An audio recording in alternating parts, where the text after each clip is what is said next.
পরের প্রবলেমটা দেখো, আরও একটা ইন্টারেস্টিং প্রবলেম। তো দেখো দুইটা সোর্স S1 আর S2, হ্যাঁ, S1 থেকে শব্দ উৎপন্ন হচ্ছে, S2 থেকেও শব্দ উৎপন্ন হচ্ছে। দুইটা সোর্সই আমার এয়ার এয়ার অর্থাৎ বায়ু মাধ্যমে আছে, একই মাধ্যমে আছে, যেটা বলো সেটাই। তাহলে এখন দেখো দুইটা সোর্সের কম্পাঙ্কের মধ্যে একটা সম্পর্ক দেওয়া আছে F1 = 3F2, অর্থাৎ প্রথমটার কম্পাঙ্ক অর্থাৎ এই সোর্স ওয়ানের কম্পাঙ্ক দ্বিতীয়টার কত গুণ, 3 গুণ। আর তাদের মধ্যে তরঙ্গ দৈর্ঘ্যের ডিফারেন্সটা দেওয়া আছে 0.4 মিটার। তাহলে এখন বলতে হবে F1 আর F2-র ভ্যালুটা কত। তাহলে আমরা কিভাবে বের করব? তাহলে দেখো দুইটা যেহেতু একই মাধ্যমে আছে, তো মনে করো দুইটাই এয়ার মাধ্যমে আছে, বায়ু মাধ্যমে আছে। তাহলে বায়ু মাধ্যমে যতগুলা সোর্সই থাকুক সবগুলার বেগ একই না? বায়ু মাধ্যমে বেগ অর্থাৎ V1 = V2, অর্থাৎ এইটার বেগ যা হবে এটার বেগ তাই হবে। দেখো সোর্স যতগুলাই থাকুক, যেহেতু সবগুলাই বায়ু মাধ্যমে আছে, তাহলে বায়ু মাধ্যমে শব্দের বেগ সবগুলা সোর্সের জন্যই সেম, শব্দের বেগ। তাহলে এখন দেখো V1 অর্থাৎ প্রথম সোর্সটার বেগের ইকুয়েশন কি হবে? আমরা জানি কি V = F ল্যামডা না?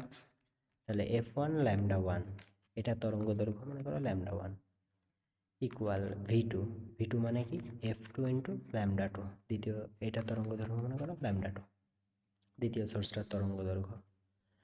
তাহলে এখন কি আসে দেখো, এই ইকুয়েশনটা ইউজ করে 1 নম্বর F1 = 3F2, তাহলে F1 এর জায়গায় আমরা 3F2 বসায় দিই, F2 λ1 = F2 λ2। তাহলে কি আসে? অতএব দেখো দুই দিক থেকে F2 চলে গেল, তাহলে 3 λ1 = λ2। এই যে আমরা একটা ইকুয়েশন পেয়ে গেলাম 2 নম্বর। এখন একটা ইন্টারেস্টিং জিনিস বোঝার চেষ্টা করো। দেখো দুইটার বেগই তো সেম, সোর্স ওয়ান আর সোর্স টুর ক্ষেত্রে দুইটাই তো বায়ু মাধ্যমে আছে, দুইটার বেগ সেম। তাহলে বেগ সেম মানে কি F1 λ1 = F2 λ2, তাই না? যেটা আমরা আগে ইউজ করলাম। দেখো প্রথমটার কম্পাঙ্ক বেশি না দ্বিতীয়টার কম্পাঙ্ক বেশি বলো তো? এখানে দেওয়া আছে F1 = 3F2, অর্থাৎ বোঝা যাচ্ছে দেখো F1টা F2 এর 3 গুণ, F2 এর 3 গুণ এইটা, অর্থাৎ F1টা কিন্তু অনেক বড়, এই জন্যই কিন্তু F2 এর সামনে 3 গুণ করে তারপরে সমান করা হয়েছে। ব্যাপারটা কি বুঝেছ? F1টা F2 এর 3 গুণ, এই জন্য F2 এর সামনে 3 গুণ করে সমান করা হয়েছে। তাহলে এখান থেকে দেখতে পারি যে F1 অবশ্যই F2 থেকে বড়। তাহলে এখন দেখো F1 যদি F2 থেকে বড় হয়, তার মানে F1টা বড় আর F2টা কি ছোট। এখন বলো তো λ1 বড় না λ2 বড়? দেখো এই দুইটা ইকুয়েশনের এই সাইডটা আর এই সাইডটা তো সমান, তাই না? দেখো F1 বড়, F2 ছোট। এখন ধরে নাও, ফার্স্টে ধরে নাও যে λ1টা বড় আর λ2টা হচ্ছে ছোট, এটা ধরে নিলাম। তাহলে কি হবে দেখো, F1ও বড়, λ1ও বড়, আর এইদিকে কি F2ও ছোট, λ2ও ছোট। তাহলে কখনো কি এরা ইকুয়াল হতে পারবে? কখনো এরা ইকুয়াল হতে পারবে না। তাহলে অবশ্যই আমরা যেইটা ধরেছি সেটা আসলে ভুল, অর্থাৎ λ1 অবশ্যই কখনোই বড় না, λ2 ছোট না। তার মানে এক্ষেত্রে λ1টা ছোট আর λ2টা বড়। এই জিনিসটা এখানকার একটা ক্যাচ পয়েন্ট এই ম্যাথটার ক্ষেত্রে। F1 বড়, এটাকে মিনিমাইজ করে দেবে λ1, এই জন্য λ1টা ছোট। আর এখানে F2 ছোট, এই জন্য λ2টা বড়, এই জন্য দুইটা ইকুয়াল হতে পেরেছে। অর্থাৎ এখানে λ1টা ছোট, λ2টা বড়, λ1টা ছোট, λ2টা বড়। এইটা কাজে লাগবে কেন? কারণ এখানে দেখো ডেল ল্যামডা দেয়া আছে 0.4, তাহলে কোনটাকে আমরা বড় ধরবো কোনটাকে ছোট ধরবো এটা একটা ম্যাটার করে। তাহলে যেহেতু λ2টা বড়, তাহলে আমরা আগে লিখি λ2 মাইনাস λ1, বড় থেকে ছোটটা বাদ দিলাম, ইকুয়াল 0.4। দেখো এটাই হচ্ছে ডেল ল্যামডা ইকুয়াল 0.4, এটা এইভাবে লিখলাম। তাহলে এখন দেখো এখানে তো ইকুয়েশনটা দেয়া আছে যে λ2 = 3 λ1, তাহলে λ2-র জায়গায় আমরা কি বসাবো? 3 λ1, 2 নম্বর ইকুয়েশন থেকে পাচ্ছি, মাইনাস λ1 = 0.4, তাহলে এখানে পাচ্ছি টু ল্যামডা ওয়ান ইকুয়াল 0.4, অতএব ল্যামডা ওয়ান ইকুয়াল কত পাচ্ছি 0.4 ডিভাইডেড বাই 2,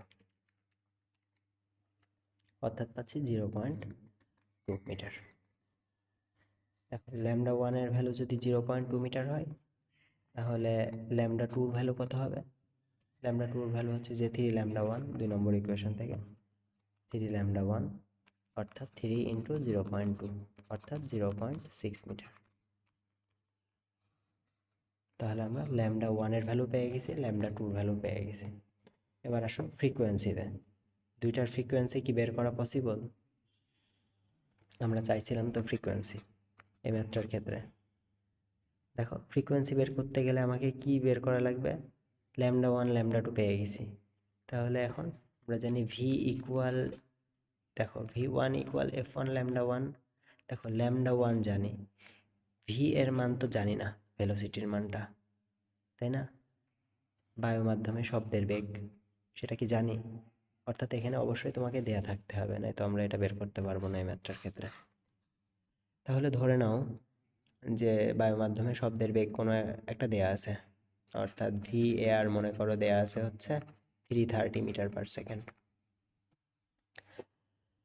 তাহলে ভি এয়ার এটা বসায় দাও, তাহলে ভি ওয়ানের ক্ষেত্রে, তাহলে এখান থেকে ফ্রিকোয়েন্সির মানটা পেয়ে যাবে 330 equal F one into lambda ওয়ানের মান কত 0.2। তাহলে এখান থেকে পাচ্ছ এফ ওয়ানের ভ্যালু কত 330 বাই 0.2, 330 বাই 0.2 অর্থাৎ 1650 হার্জ।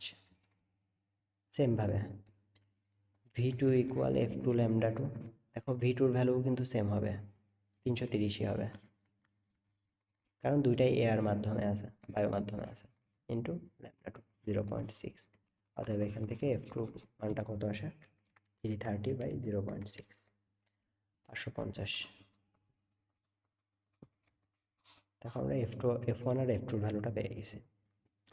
এই ম্যাথটার ক্ষেত্রে প্রথমে জাস্ট একটা ইনফরমেশন কম ছিল, সেটা হচ্ছে ভি এয়ারটা অবশ্যই দেওয়া থাকতে হবে। ভি এয়ার বা যেই মাধ্যমে সোর্স দুইটা আছে সেই সোর্স দুইটার ভ্যালু দেওয়া থাকতে হবে। ঠিক আছে, আশা করি ম্যাথটা বুঝতে পারছো।